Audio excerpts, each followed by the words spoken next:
Tokyo, एक शहर जिसकी आबादी 1 करोड़ 40 लाख से ज़्यादा है। ये शहर टेक्नोलॉजी, सफाई और नज़्म ज़ब्त के लिए दुनिया भर में मशहूर है। लेकिन इसकी गलियों में एक मसला बरसों से मौजूद, और वो है कौवे। बड़ी चूंच वाले कौवे ज़हीन और चालाक हैं, मगर टोक्यो में ये बहुत बदनाम हैं।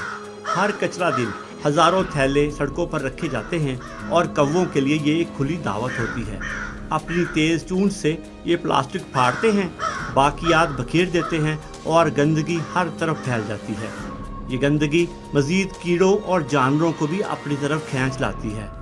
2000 की दहाई के आगाज़ में टोक्यो को बाज़ माहिरीन ने क्रो क्राइसिस कहा।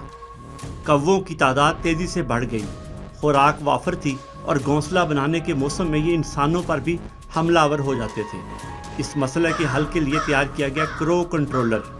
ये डिवाइस जदीद साउंड इंजीनियरिंग का कमाल है।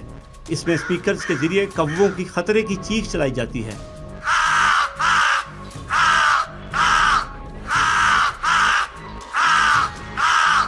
वो आवाज़ जो दूसरे कौवों को खबरदार करती है कि यहाँ से फौरन भाग जाओ।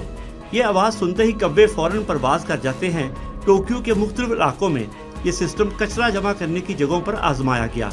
सुबह जब कचरा गाड़ियाँ पहुँचने वाली होती, डिवाइस ऑन की जाती और कौवे उस वक्त तक वापस ना आते जब तक कचरा उठा ना लिया जाए।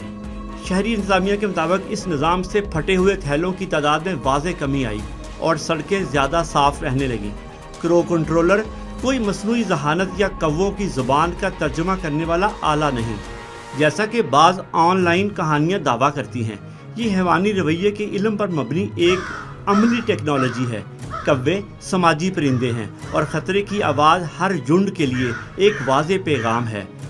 क्रो कंट्रोलर एक मिसाल है कि किस तरह टेक्नोलॉजी और साइंसी फ़हम मिलकर शहरों को साफ़ और महफूज बना सकते हैं। शहरी चैलेंजेस का हल तख्लीकी सोच में है। टोक्यो और उसके कौवों की कहानी हमें ये याद दिलाती है कि इंसान और फितरत का तवाज़ुन मुमकिन है अगर हम इसे समझकर चलें।